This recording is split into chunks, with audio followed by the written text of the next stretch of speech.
So while the rest of the planet was preoccupied with the war in Ukraine and the pending end of the world, on Monday, February 28th, Airbus quietly shot back at Qatar Airways in their ongoing escalating war over their A350 jet defects.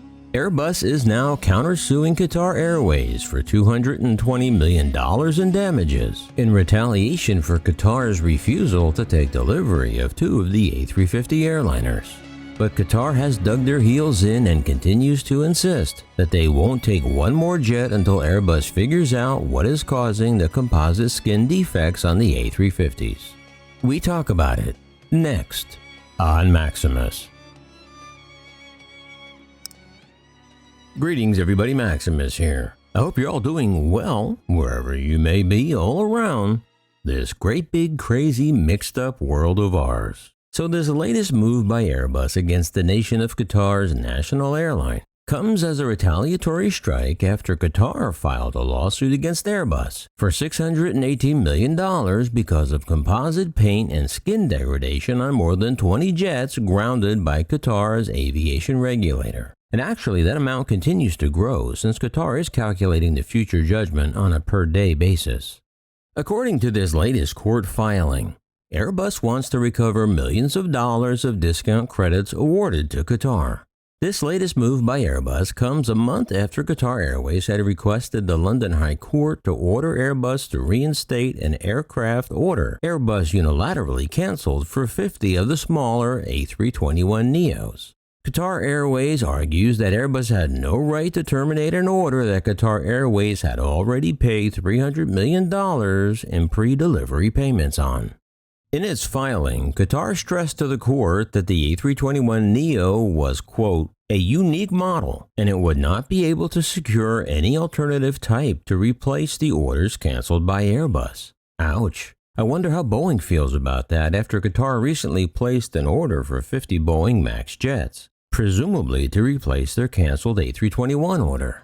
Also at the same hearing in January, the court told Airbus to delay any practical effects of the cancellations, such as the reallocation of production slots to other airlines until an April 4, 2022 hearing scheduled to decide the matter.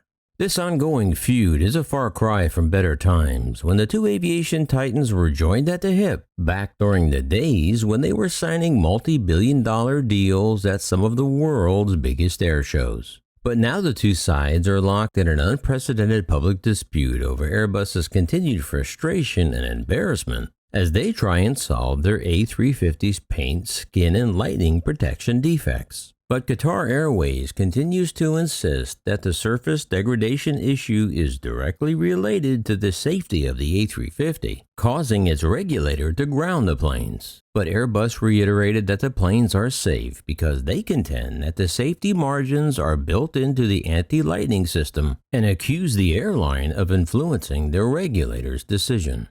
Before the lawsuits, the two sides had agreed to a compensation clause whose value has risen to $206,500 per plane per day. But they disagree about whether that clause has even been triggered yet or whether it applies to the rest of the grounded fleet. However, Airbus has acknowledged a wider A350 quality problem after a Reuters investigation in November revealed that at least 5 other airlines had reported similar findings. But Airbus is accusing Qatar Airways alone of misportraying them as safety issues. Yet Qatar is insisting that the country's regulator is strictly independent, and that Qatar needed the A350s to fly for the World Cup, forcing them to lay out new costs in leasing replacement aircraft or bringing recently retired Airbus A380s back into service. Qatar has been losing money, but it also received $3 billion in aid since the start of the pandemic from the state of Qatar.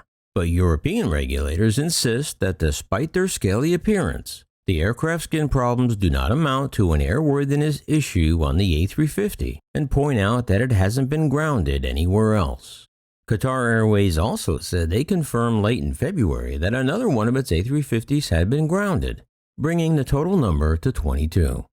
The two sides also clashed about the chances of a truce. Although Airbus CEO Gil Ferry said during an annual investment call that Airbus made many attempts to find mutually beneficial solutions and continued to hope for an amicable solution.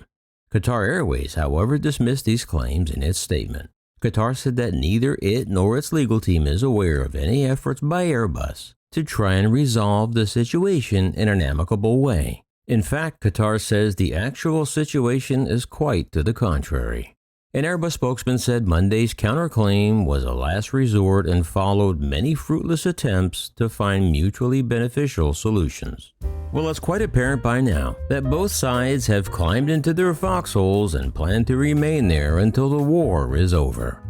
As always, I'm interested in what you think, so please be sure to let me know down below. Oh, and a quick shout out to the Darth Knight. Thank you so much for your 5 coffees, but thank you most of all for loving the channel. And Dennis, once again, yes, Dennis, thank you for your support as well. And as always, if you would like to help support the channel, the merch and buy me a coffee links are always in the description.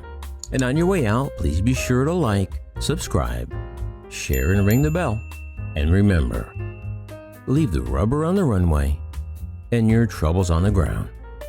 And I will see you next time in the air. Yeah, this is Maximus.